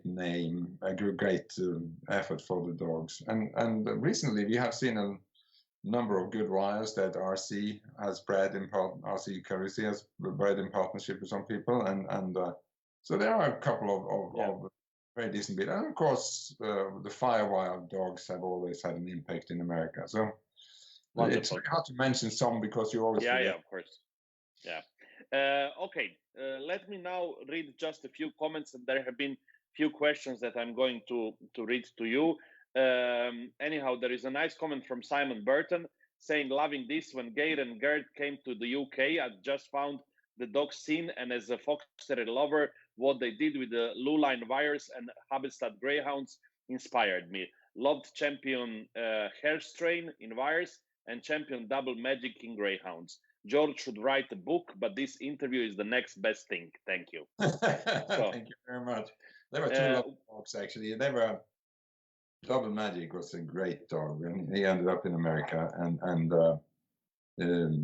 he was very extreme. He was a dancer son, and dancer was a lovely bitch, a little short-legged, but the shelf-legged bitch we bought from Barbara Wilton Clark. And we bred her to Ransley Fortune Seeker with Rita Bartlett, and that was a fabulous litter. We had probably the best greyhound litter we ever bred. Yes. There is a question from Wayne Doxey saying, "Watching Geir handle or judge always leaves a wonderful impression. Which dog, handler or judge left Geir with a lasting, wonderful, memorable impression?" There again, it's difficult to say. You know, particularly when you come to America, because the professionalism is so intense. But what I love is when people are able to show their dogs without showing themselves. Yeah. And I think a lot of this is something I have an answer to, but it doesn't come through actually, because you see some people that are natural, and you think this person is made for this breed. Yeah, it happens, exactly. You know, and you know, like my friend in Sweden,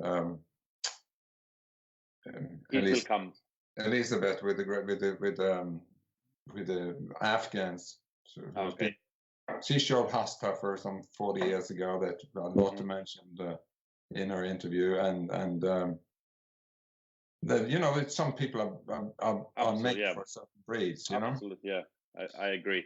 There is another very nice comment for you, Geir, and it's from Niklas Eriksson. He says, "I have told you before, Geir, you and your wife at the time were a great inspiration to me when I started. It's always great to meet wherever it might be around the globe. great to hear your story today. And then it's a genius actually, but with his Salukis, and has done a fantastic job. So that's a gratifying to hear. There is another comment from Andrew saying Leslie Page was so underestimated, but a great dog man, way beyond the gun dog group, where many people tended to pigeonhole him. So much knowledge readily shared. And then there is another nice comment from Heidi Woodgate saying, before it's too late to say it, can I just say a huge thank you for these interviews, insightful, educational, and very entertaining. Look forward to many more. Agneta Astrom is writing, the dog from Bill McFadden is called Luline Repercussion at Random. Boy, lovely dog. Yes. And then Katerina Kekova is saying, this interview is deeper than many people recognize. It should be a part of judge and breeders' education because Geir nailed many pains in today's dog world. Wise man. Can you see the pictures he painted behind me? Which one? She didn't give me, yes. She didn't give me. Wonderful. Put it just a bit up. And it took her. Wonderful. And it took her 1 hour to do this, and I got this shipped in the mail. So that's very kind. She is a fantastic artist, and I also bought her Great Dane picture. Wonderful. Thank you, Gary. Okay. There are two more questions, one from Andrew and one from Linda Pitts. I'm going to ask you that when we come now to this point. I want to ask you, Geir, a little bit about breeding. You bred more than 100 champions only in wire fox terriers, and then with other breeds it has been much more. What was in general your breeding strategy? Did you do a lot of line breeding? Did you do a lot of outcrossing? And what I want to ask you, did you breed in a different way different breeds, or you always had the same strategy? No, totally different. You know, because I didn't trust any pedigrees in my terriers. I realized that there's only one way to breed fox terriers. That is, what you see is what you get. And if you think about it, there are so many dogs from where you have one star in one litter that is influential. And even in some of the litters I bred, like for instance, Panda Passion or Luline, she was the only one in her litter that made any impact on anything. And there were 7 or 8 puppies in that litter. And I still believe in the individual's ability to pass on their qualities. And particularly in wire fox terrier, you know, I created my own stud dogs to put together. And when we come to these 5 pictures at the end here, that I will talk more about that. But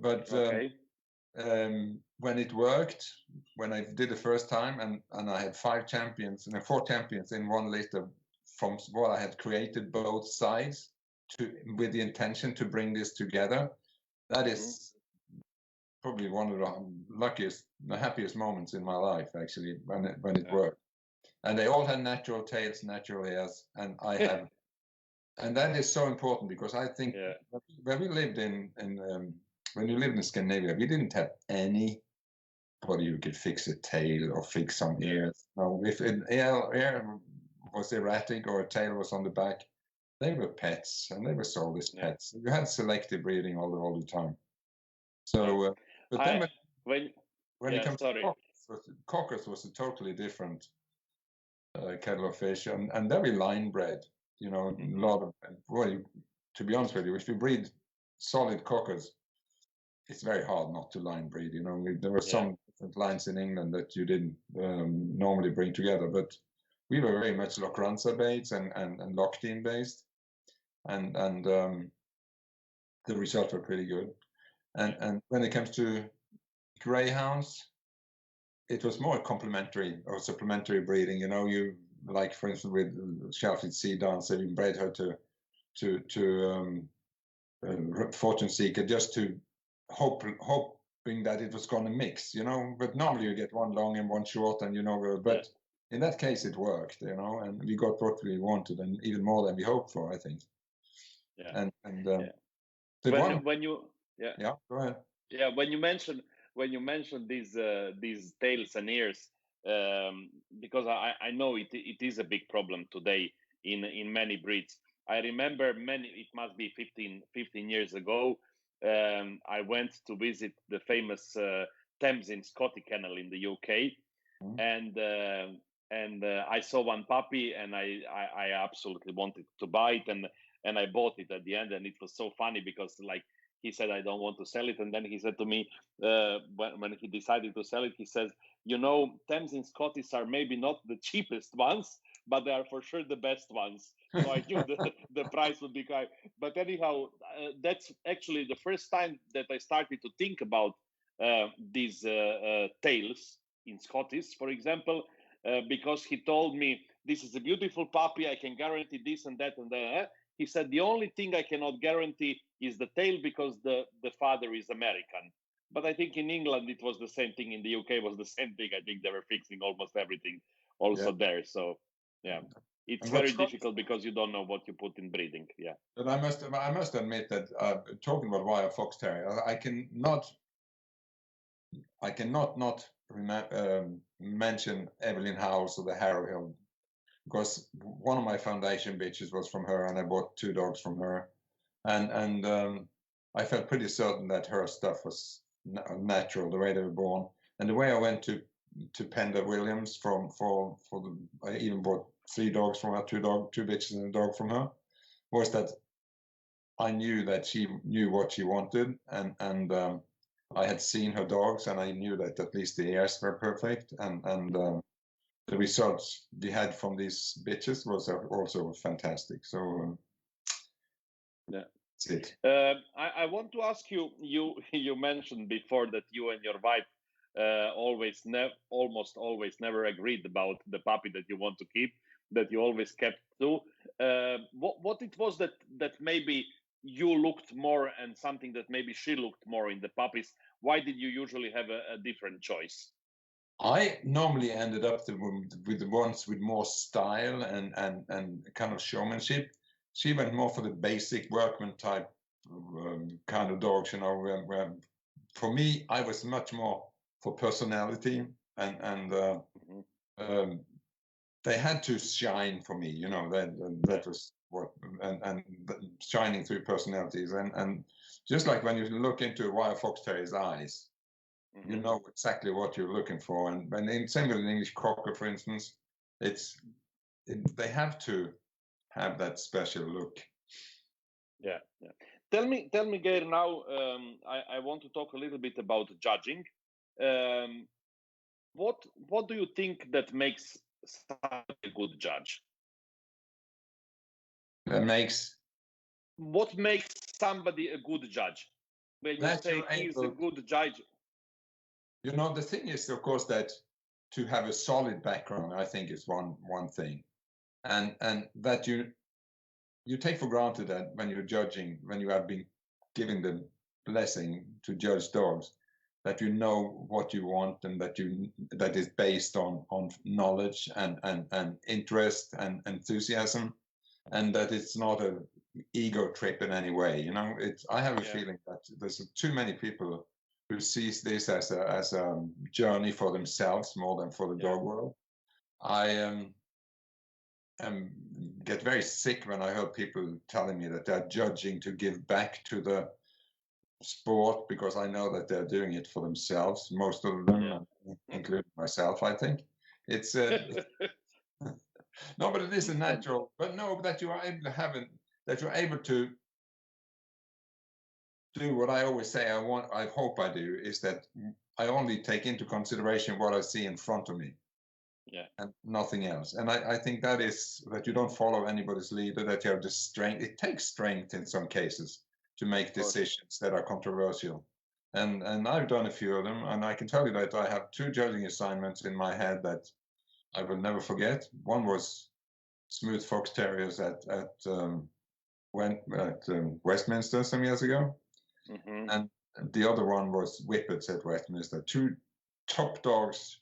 You had a feeling that the audience was, and when you see at the ringside pictures today, you see everybody was around the ring. I didn't see them, but one of those decisions that you will never forget, and you might have something different, but in both these cases, I did what I thought was right. And wonderful.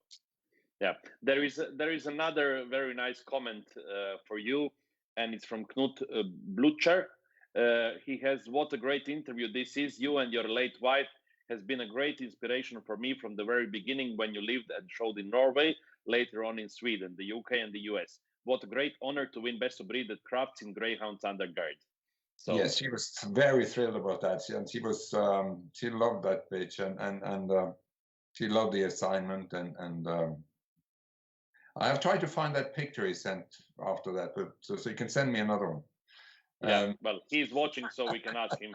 Please, Knut, if you can send a picture to Geir. He's been one of those greyhound enthusiasts who's been going on for ages and ages and ages, and even whippets. So yeah, it's a great supporter of the breed. Yeah. Tell me, Geir, what is that you like the best about judging, and what is that you hate the most about judging? What I like best about judging is actually the ability, the opportunity to go over some top class dogs in most cases, and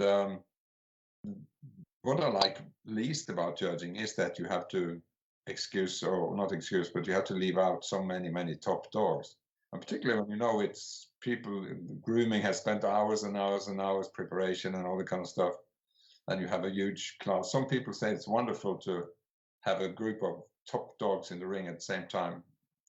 Yeah, but yeah, feel so bad for the 19 others that you can't place or do anything for. And also, I think. But I sorry to interrupt you. Is it easier to judge, a competition when you have one top dog and a lot of medium quality dogs, or it's more fun when it's a lot of top quality dogs to judge? Well, if you're mentally lazy, then it's the one quality dog is, of course, very easy because you don't go home with any second thoughts about should I have done this or should I have done that. I just wrote an article in Dog News about oops, I did it again, which had to do about do-overs, things. Okay.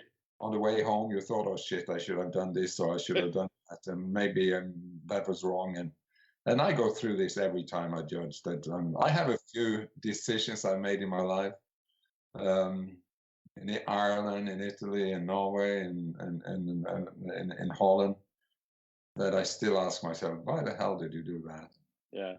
So yeah, but in a way, when you say this, it means that you really care about what you do in the ring, because I know that I'm sure that many judges, they enter the ring, they do whatever they want, and they never think back about that. And I think only people who really care about this, they can have this kind of thinking. You say, what did I do? Like, I don't know how many years ago in Italy, should I have done different? It just means that you care. Yeah, and I think it's amazing. Yeah, but I actually was just writing about it, that on the way back from the European Winners' Show in Oslo, I was sitting at the airport, and some guys from one of the Mediterranean countries came in, and we had some 3 or 4 hours before the flight was going to leave. And one of them asked me, so what are you spending your time? How are you spending your time here? And I said, oh, I'm just going through every class that I've done, what I should have done. Yeah. Oh, he said, once I leave the ring, I never think about it again. And I think, what? You don't learn from that, do you really? Or do you, exactly. You don't take it seriously? And I think, having been an exhibitor and breeder for so many years, I want to do what I think is right for the right reasons. And it takes a bit, and that's one of the reasons I don't want to become an all-rounder. And when I've been picking breeds, it's breeds that I have either had myself or that I'm known through. We traveled. One of the good things about Scandinavia was that we were mixing with a lot of people with boxers and Danes and corgis and German shepherds and so on and so forth. And you learned something from these. If you didn't learn anything from these people when you spent hours and days and weekends with them over a number of years, you're pretty thick. Yeah. So it looks like there is another well-known judge who has the same kind of problems like you have, and that's Frank Kane, who writes, yes, journeys home can be painful. So Yeah, no, but Frank, I know I've seen Frank taking long times over decisions at time, and I know exactly what it feels like. And I know that he is seriously, he's a great judge, by the way, and that he takes it very seriously. And I think that is something each breed deserves to be taken seriously. And that's why I think it's impossible for any judge in the world to judge 350 different breeds. And I'm still learning about those. Well, I have maybe 100 and some breeds that I judge today. And even if I had a lot to do with them earlier on, I still learn something. I learn something about my own breeds every day, you know. Of course, yeah, absolutely. I want to ask you just as a comparison, because obviously it's not easy to judge any kind of breeds. I know you were the first judge to judge junior handling finals at Crafts in 1984. How different is to judge junior handling compared to judging the breeds? That was 1984 was a very interesting year because it was, of course, more like children's handling classes coming in from different countries, and Yes. There was an American girl who won it like with ease, and her name was Tracy Lalibert. That's okay. Long enough back, and she's still involved in dogs, and she was standing out like a sore thumb. Then I did it again in 1991, I think, or 92. Yeah, I think Sarah Robertson wrote 1991. Yeah. Yeah, when Sarah Pettit, as she was in those days, won it, and there was a whole different scenario. But the first 1984 became very memorable for the single reason that after I've been introduced to the public as this very successful exhibitor from Scandinavia, blah blah blah, and all my records and all that kind of stuff. And there was this little girl from a country far away who was first showing a Great Dane that she scared the living daylight out of, and then they gave her a German Shepherd. You know, they borrowed dogs in those days. They probably still do. And so she wasn't shortlisted. So when I did the after-show interview, I saw this little lady standing in the corner, jumping up and down. And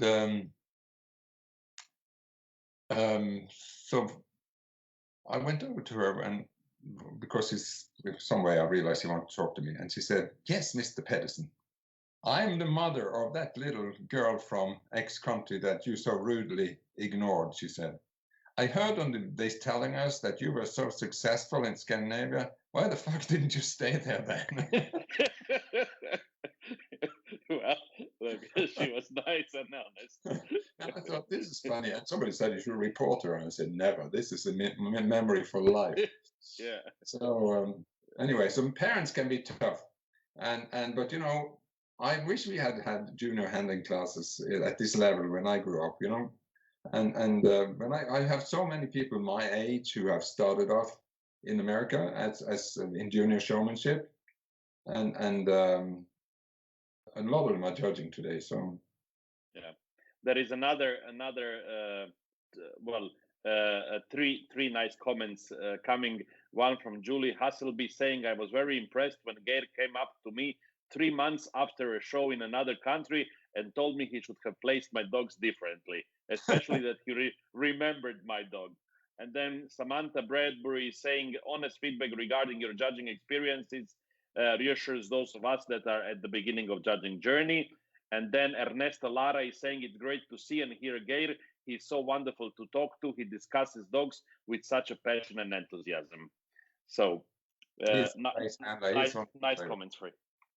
Yeah.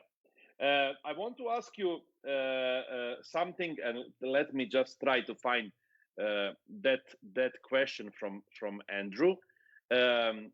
While I was trying to do my homework about you, I found one article that you wrote, and it was about critiques. And you said that you kept all the critiques from your dogs and you filed them all and everything.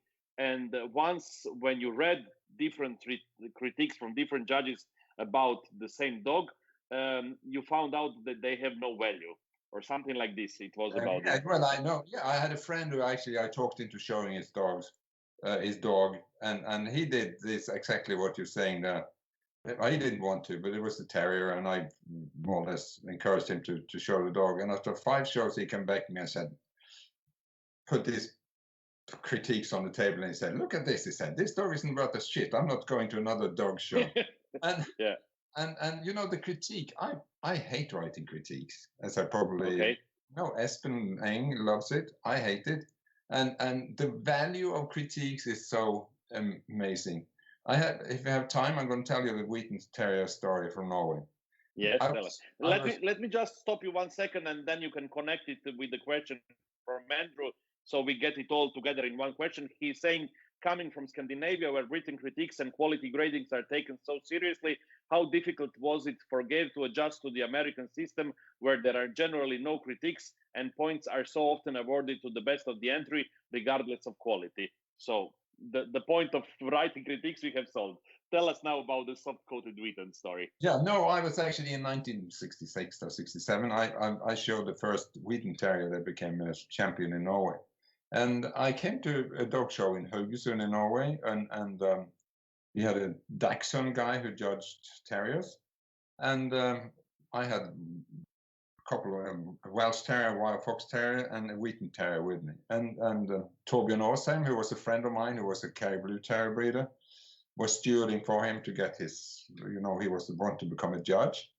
And when I sit there ringside with these dogs, the judge turns to him and says, "Oh, look, over there. How did Geir get that mongrel into the show?" So Torbjörn, he knew about this Wheaton Terrier, so he said to my Major Prevenson that, "Oh, this dog is a soft-coated Wheaton Terrier from England. It's a high-class dog, you know," and told him a little bit about the breed. Then 15 minutes later, I entered the ring, and I got the best critique I ever got in my life. And for the mongrel. Exactly, for the mongrel. And I thought, this is a joke. You know, this is totally worthless. And, you know, and in Norway for many years, if you showed a champion to somebody you wanted to hear their opinion, what you frequently got was, "Oh, a champion who well deserves his title." You know, it was not worth the paper it was written on. And then I remember Bobby James, he wrote books on each dog. You remember Bobby James? No. R.M. James? Bobby James? You're too young. Not young. Anyway, he was a wicked guy really, who judged all over the world. And he judged cockers in Oslo, Norway. And I was showing a dog called Locked in Bilbo. And he got the critique that you could write the standard based on this dog. And then he placed him second. Okay. So when I listened to this, to him dictating this stuff, I thought, "Oh, we won this." And I thought, this is a joke. So I was actually beaten by my friend Kai Hove, who had a black cocker called Kavara Shoeshine. I was a very young dog at those times. And I liked the dog, so I wasn't too upset. But I think that there has to be some kind of relevance between what you write and what you do. And if you write a critique on a dog, and you have, like in some classes, when you have 30 and 40 dogs, like in Golden Retrievers or Labradors, you have to remember what you put on the piece of paper, not to make the whole thing ridiculous. I think. So going back to Andrew's question, you enjoy much more the American style. I love the American system, but apart from the fact that if you ever withhold prices, it's kind of a disaster. You know, it's and I think, but I wish at times we had a grading system here, so that you could, like we had the first, second, and third prize, and so we could eliminate the riffraff and not have to be confronted with because sometimes you give winner's dog to a dog alone in this class. But the only thing is that to become a champion here, you have to have majors, so you have to beat a number of dogs, and then people often create their own majors by bringing in I know dogs with 5 groomed ones and 5 ungroomed ones and 1 groomed, so you may know what to do. But I like the American system. Okay. Let me ask you also this, and then with this we will finish the story about judging. It's a question from Douglas Huffman. He's saying, if you have 2 individuals of great quality that you really consider as equal, then does your ultimate decision for the winner become based on the one that makes the best show in the ring? Definitely. And also, if I'm very much in doubt, I think, which of these two would I take home if I had to take one? But style and showmanship is part of it's called a dog show, you know. Yeah. So definitely, but Okay. that's important. Performance. Wonderful. Performance. Okay. Before I ask you my last two questions for tonight, we are talking already for almost 2 hours, Geir, and obviously there are already now around 150 comments from people, so I didn't read even one small part of it, and I hope later on you can through all these nice comments and things. Before I ask last two questions, I have asked you to send us 5 pictures or 5 photos that are extremely important for you.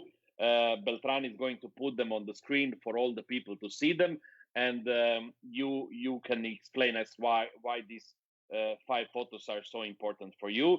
So the first photo that we are going to show to the people is a photo of you with your family. Yes, that happened. This was taken on the 23rd of April 2021 when I got my American citizenship. Ah, wonderful. Yeah. Ah, yes, because now I see on the big screen you have American flag on your shoulder. Exactly. Ah, okay. And I have a hat to prove it. Oh, wonderful. Wait now 1 second. Beltran, can you put now back, Geir, 1 second on the screen that everybody can see the head? And then we go back to the photos. Wait, this is because now people see only the photo. Ah, now you are there. Okay, wonderful. Looks good on you. It's too small. Okay. I have a big head, little inside. Okay, then the second photo that that Beltran is going to put for our viewers to see is this one where you're showing a wire fox, and there is an Airedale also on the photo. Tell us about that. Yeah, that was my first big win in England after we moved there. And the wire fox there is the bitch called Champion Forkless Carrier, who will be sold to America later. And she was best in show at Montgomery a little bit. But that was, for me, kind of a breakthrough in England just a few months after we moved there. And if you look in the background, you can see Liz Cartledge. Yes, she's sitting there, yeah. 2 of my favorite people, Reg Gadsden and Rick Shashudian. And who's the third one in there? Don't ask me. Mary Swash, of course, the Joker lady, and Gallipens. And I always think that looking at that picture, the wire should definitely have won. Yeah. Dear Andrew Bray says, "Dear Reg Gadsden, a great judge." Yes. Yeah. So you think you should have won this one? Yes. Okay. But he was top dog of the year that year. All breeds. I think. So that was impossible to beat. Yeah. Okay. Then the third photo that you sent 2 photos of 2 wire fox terriers. First, there is a photo of this dog, which obviously is an adult, and the other one is puppy. So let's first show the adult one. Well, that is we could do it in the reverse order, actually. Are you showing Now we are showing this one, the adult. Yeah, that is Champion Lulan Heartstrain. That was that I won the Pup of the Year with in 1984. 84, yes, from the first litter I ever bred in England, and who produced, I think, 5 champions and even more. And she was, because there was also another restart in England that actually worked, and she became very much a foundation for the future. Yeah. There are 2 comments now coming on. Obviously, people love this part when we are showing the photos.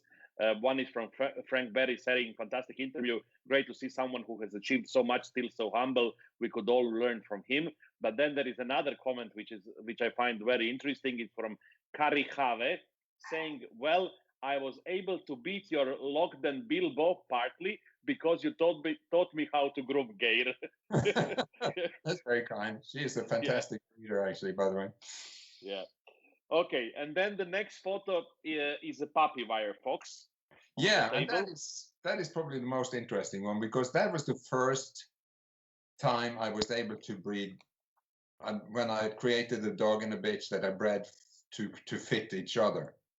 And this dog, and I was definitely going to keep him, but I was so flattered by the fact that Stafford Sommerfield wanted to buy. We still lived in Sweden, and Stafford Sommerfield wanted to buy a dog from me. So here's champion Luline Lord Fauntleroy that became an English champion, won Crufts a few times, and also sired the Best in Show winner at Montgomery County, the dog called Faluda Person, and because that was my first real result that I achieved what I wanted to achieve, kind of create a litter of puppies that all became champions, all had natural ears, all had natural tails, and fantastic coats. Yeah, wonderful. Okay, and then the last photo that you sent us is from a birthday party. Yeah, that is from that is to bring the conversation back to Mackinac Island. And the birthday party there is on Mackinac Island for Robert Forsyth. His 90th birthday. I gave a terrible speech to him, really roasted him. And as you see on the side of me is Peter Green, yes, slightly embarrassed. And I played golf with Bob Forsyth for many years in Pinehurst, and we had this thing. He is one of the best dog men you will ever meet in your life. He died a few years ago, but when we were standing on the tee and had a few minutes to talk about dogs, I would say to him, okay, today Dobermans, today Pointers, today Labrador Retrievers. And he was the one who started Pointers, heads and tails, right? And little things like that you do remember that stick in your head forever. His wife, Janie, was a great dog person, probably the most successful handler ever in America. And they made a foundation. But most of all, I want to bring the thing back to Mackinac Island because the Musser family, who owned Grand Hotel, for a number of years had dog days at Mackinac Island, where a lot of us came together and we played golf together. And I got to know an awful lot of dog people up there. And one of my favorite memories is when we had all these fantastic Springer ladies and Springer guys. We had the top breeders, the top handlers sitting there talking English American Springers, and you think, I'm sitting here with all these fantastic people, and you felt so privileged, and I know all their names, but they don't come flying in. Julia Gasso, the Saladin lady, Tommy Glassford, Dick Cooper, who showed Aristocrat, and I think Clint Harris, who won Best in Show at Westminster, and these are all top-class Springer people, and you were sitting there picking their brains. And most fantastic was that Julia Gasso, who was a Springer person, who was there with Kelly Fitzgerald, that you should have noticed today. She's won a group at Westminster and done a lot of good things, a brilliant handler. Julia Gasso, in her 80s, told me, listed all the dogs I'd exported to America and which she liked the best. And I think, bloody hell, how do you know? And it impressed me so much. Yeah. So, a lot of these people were not breed and breed fanatics. They were dog people in general. Yeah, absolutely. Okay, now we have seen these five photos, and there is a nice comment from Dan Buchwald saying, one of the very best dog men of our sport, a wealth of knowledge and such a kind gentleman. Always a pleasure to listen to Geir. Thank you. So you got a lot. You got a lot of nice comments, Geir. Oh, that's very nice. I have to tell you that when I just Smooth Fox Terriers at Hatboro, I think it was many years ago, I had 107 things, and once the special comes in, there was this bitch in the corner that it's. I thought, well, bloody hell, and that was Dan Bookwell. I can't remember the name of Avalon something, but she was standing out, and that's one you think when you found your best of breed winner, it makes it easy. Yeah, it's an interesting fact that the dog that I made best of opposite was the one that later was shown in England by a guy called Jeff Corey, if you heard of him. Yeah, of course. Yeah. And the best of winners was a dog that Liz Tobin showed, and both of these dogs become English champions, which is quite fantastic. Wonderful. Yeah, absolutely. Even Okay, we have 2 more questions for tonight, Geir, and the first one from me, I will connect with the question that I owe to ask you from Linda Pitts. My question is, what would be your advice for someone young who wants to start with dogs and become successful, no matter as breeder, exhibitor, or judge? And it's similar to what Linda has asked to you. She asked, what is your advice, Geir, to young people who want to become professional handlers? So let's put that all in one. Well, that's very tricky because, you know, professional handling it takes a lot of I think a lot of people want to handle dogs just for, you know, to show. It's just like when you hired people to work in kennels in the old days, you realize that there was something romantic about being with dogs. They didn't know that you had to clean kennels and pick up things and stuff. They didn't last very long.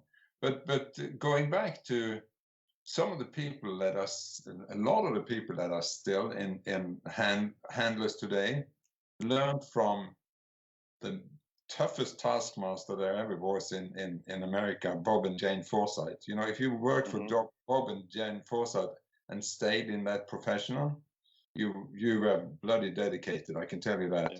So, and I think that together, I know Linda has mentored a lot of brilliant young people, and somebody who takes themselves and the sport seriously and give time to these young people who want to come in there. But basically, I would say go back to school and do something different. Yeah. Yeah. Okay. Well, now the last question is always about the future. And you have been a part of this, and Andrew likes to say, golden age of dogs. And I don't know if you had similar problems at that time, but now we have quite a lot of problems, obviously, with animal activists, especially in Europe.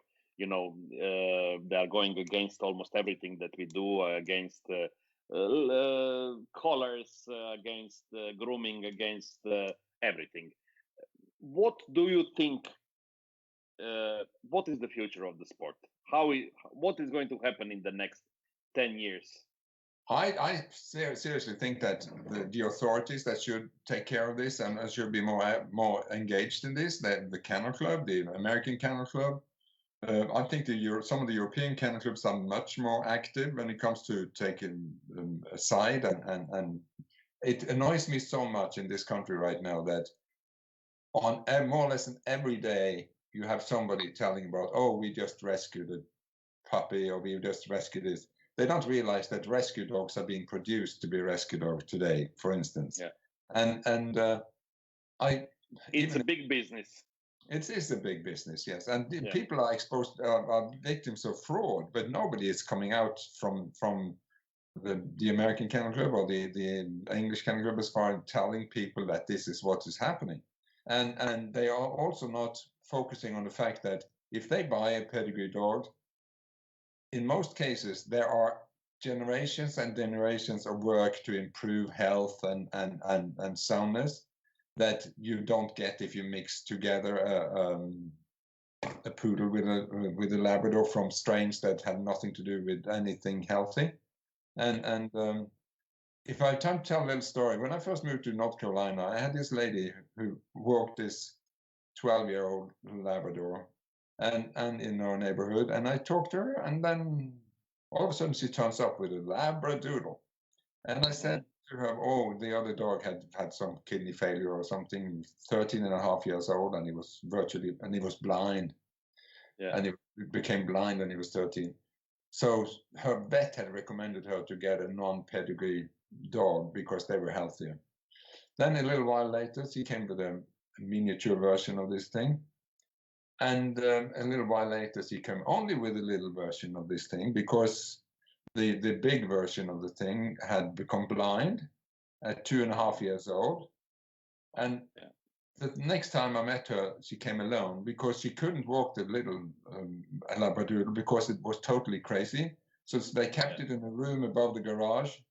And every time we went back, it was banging against. And I think this is so wonderful that these people are doing all this promotion for dogs and breeds they don't know anything about.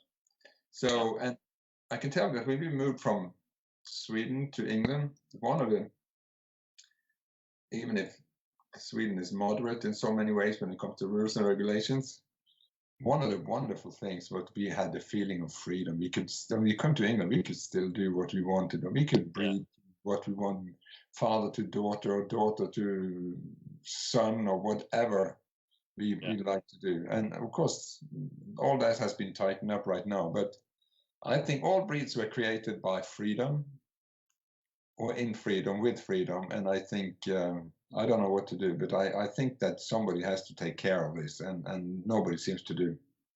Yeah. So you are optimistic or pessimistic or half? No, I think we have, but it's just like I have a feeling that we are in a little bubble where all the show people are. We live in our own little world, and that will, I think that will remain. But so that I think this will continue, but it won't expand like we had probably should have done, so but. I can tell you that I remember we talked about this in the 1970s, that, the professional handlers in America, we were a bunch of people together, and they say, this is only a question of time before people won't hire handlers anymore. And, and I think it hasn't changed. You still have people who have a lot of money and are willing to spend it on dogs. And every time I had a friend of mine who said to me, "How the hell do people want to spend money on dogs? But they don't even go to dog show to see them." And I said, "You look at yourself." I said, "You spend tons of money on these racehorses that you only get a piece of paper, a bill of a few 100,000 kroner." So that's a different story. I don't think so. I think it is. If you can afford it, you can support any interest, and it gives a lot of people a lot of interest, by involved, even if they're not at every dog show. And we need all these wonderful artists that are showing these dogs, because and we have so many artists that are also artists who are also dog groomers. So absolutely. Going back to the story of, maybe I'm pronouncing bad, but that's so typical of me, of Dan Buchwald. He wrote, her name was Gracie, champion I'm he Avalon Renaissance. She was bred by Amy, by Amy Rutherford, and went on to win 40-year-old breed best in shows. So there is the name also. Anyhow, we have been, Geir, speaking for 2 hours and 10 minutes. Okay. It was amazing, and there have been a lot of people watching, and there are already now over 150 comments.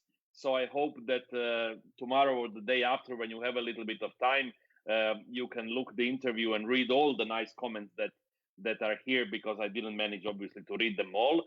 I'm really happy that we did this, because I have really enjoyed, and it was such a pleasure, because we never managed to talk a lot, but this was a great opportunity to talk to you and to learn something.